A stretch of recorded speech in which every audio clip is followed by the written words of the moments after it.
Pemirsa, Hani, teman mendiang dari Wayan Mirna Salihin ini kemarin menjalani pemeriksaan tepatnya di Direktorat Reserse Kriminal Umum Polda Metro Jaya. Dan selain Jessica, Hani juga merupakan saksi kunci kasus tewasnya Mirna akibat racun cyanida dalam kopi Vietnam yang diminumnya.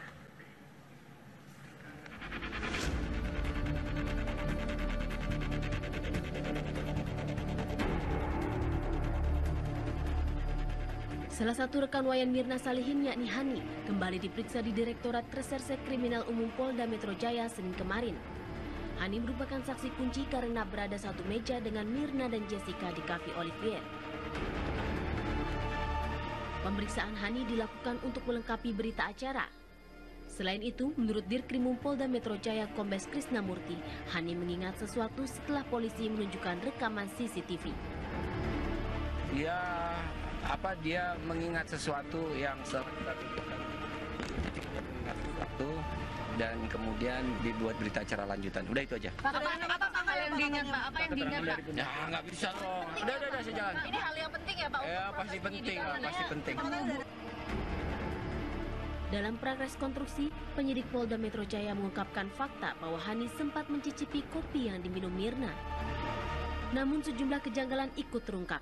Di antaranya, Hani tidak meninggal setelah mencicipi kopi di gelas Mirna. Seharusnya, bila kopi tersebut mengandung racun, maka Hani pun tewas bersama Mirna.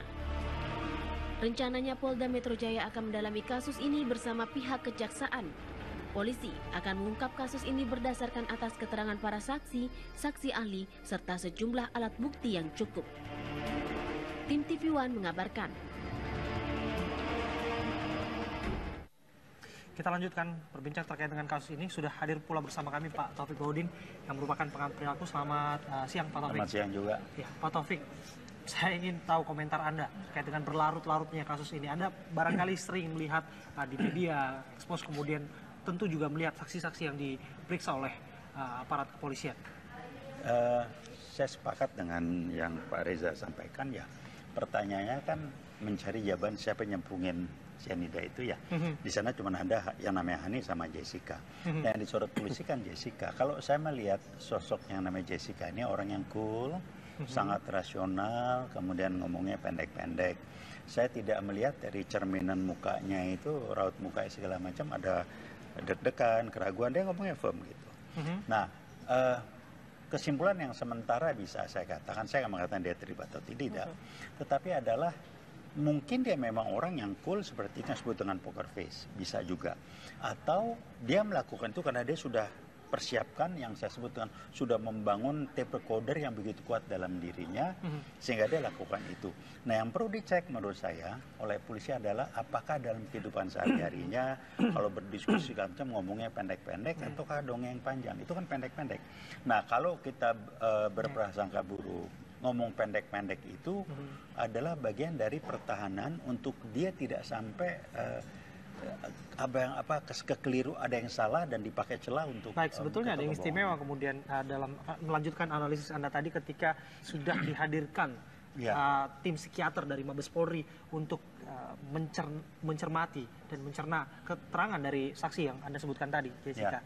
Nah, kata psikiaternya apa kan ini kalau saya pakai konsepnya ini segitiga namanya mind, body, and emotion. Tiga ini terkait. Kalau orang berpikir begini, maka tubuhnya akan bereaksi begini, emosinya akan begini. Atau kalau emosinya begini, itu terkait satu sama lain. Nah, dari analisis yang segitiga ini, saya tidak melihat adanya goncangan, gangguan dari emosi dia. Artinya dia cool. Nah, orang yang tidak gangguan itu bisa saja, ya memang dia tidak melakukan, atau bisa juga di setel kencang. Orang yang bisa mengalahkan lie detector mesin adalah orang yang bisa mengendalikan emosinya dengan baik, sehingga membuat bodinya tidak menggambarkan main yang seperti apa. Pak Taufik, ini kan yang diperiksa adalah dua ya. Kita tidak tertuju pada satu orang karena sampai sekarang pihak polisian juga belum menetapkan tersangkanya. Tetapi dua orang ini adalah orang yang terlibat di situ. Hani kemudian juga Jessica. Nah, ketika seseorang melihat bagaimana gerak-gerik tubuh yang agak mencurigakan, dilihat dari kita cermati sosok Hani bagaimana Hani misalnya. Coba kalau Hani ya. Hani lebih sedikit tertutup ya nampaknya di media ya. Iya, saya nggak banyak lihat ya di TV di mana nggak ditampilkan orangnya. Saya juga nggak tahu kenapa kok yang di itu Jessica gitu ya. Kenapa Hani nggak ditampilkan? Saya nggak bisa lihat, nggak bisa Jarang saya lihat yang mana sih tampilan kalau ngomong. Baik, kalau memang tidak ada gambarnya, sedikitnya kita ingin tahu ilmunya bagaimana sih melihat seseorang itu ketika dia berbohong. Apakah lebih terlihat dari matanya, atau mulai dari gerak-gerik kepala, atau dari mana? Kan tadi ada mind, body, and emotion. Sebetulnya satu kesatuan. Tapi paling mudah dari semuanya itu mata. Karena dikata mata adalah jendela hatimu. Dari sana ya. Nah, itu kombinasi. Kalau matanya begini, gerak badan begini, segala itu jadi satu kesatuan. Kita bisa lihat dari matanya, lihat geraknya. Ada orang yang begini, pegang kuping, tarik, itu kan bagian dari itu. Ada ketidaknyamanan secara emosional, sehingga dia melakukan gerakan-gerakan di luar kendali dia yang sebetulnya nggak perlu dilakukan. Nah, dari yang saya lihat kemarin itu yang sering tampilkan Jessica ya, saya nggak melihat ada yang aneh-aneh gitu, biasa-biasa aja. Baik. Saya dari itu ya, dari yang dilihat di media ya, di media televisi. Baik, saya kembali ke Bung Reza. Bung Reza, tahapan yang dilakukan oleh aparat kepolisian saat ini terkesan terkonsentrasi pada apa yang ada di kejadian, begitu. Ketika ada beberapa saksi yang bisa dikatakan saksi kunci begitu diperiksa secara rutin begitu. Bagaimana kemudian Anda melihat potensi bahwa sebetulnya sianida itu sudah dimasukkan ataupun skenario itu sudah dirancang bukan di tempat kejadian, ada aktor-aktor lain yang tidak ada di dalam venue tersebut? Saya menduga kuat teori, katakanlah teori yang bekerja di belakang kepala teman-teman yang menyidik kasus ini, itu adalah yang disebut sebagai teori segitiga kejahatan. Teori segitiga kejahatan itu berasumsi bahwa sebuah kejahatan hanya bisa terjadi kalau memenuhi 3 unsur. Ada korbannya, ada pelakunya, ada lokasinya. Korban ternyata ada di situ. Lokasi juga di situ. Seolah-olah karena kedua-duanya di situ, maka pelaku pun juga harus ada di situ. Itu yang terbaca oleh saya, melihat bahwa ternyata tidak jauh yang coba dibongkar, coba digali segala macam adalah pihak-pihak yang berada di situ, yaitu yang berada di meja di kafe tersebut. Kenapa teori ini sebaiknya kita kesampingkan? Karena instrumen kejahatannya adalah racun. Baik. Hanya racun yang memberikan kesempatan kepada pelaku untuk menjauh sejauh-jauhnya dari korbannya.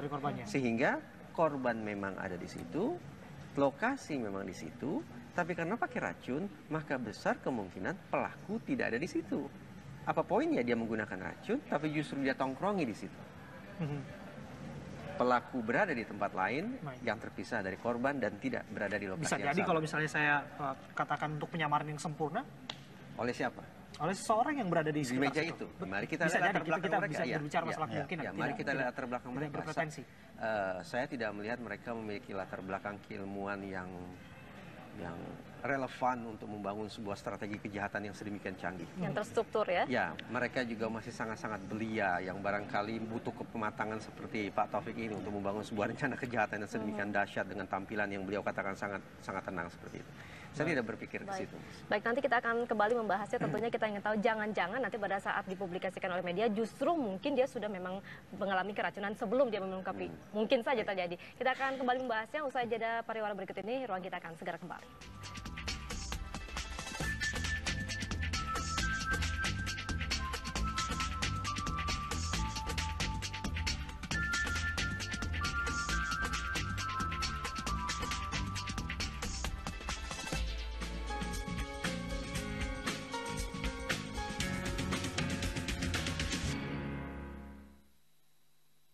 Digital, tak ada yang bisa di Dermaga 2 Pademangan ludes dilalap api.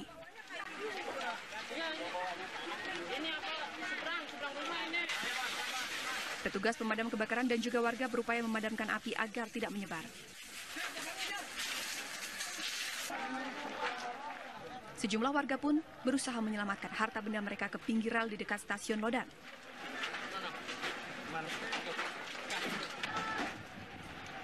Menurut warga, kebakaran bermula dari sebuah warung yang berada di sekitar permukiman.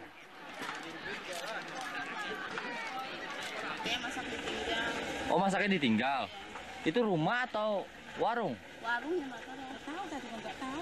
Oh gitu. Dari rumah siapa? Belum tahu. Oh, warung Barokah. Oh itu. Begitu langsung merambat cepat ya Bu ya, begini ya. 22 unit mobil pemadam Jakarta Utara dikerahkan untuk memadamkan api. Api pun berhasil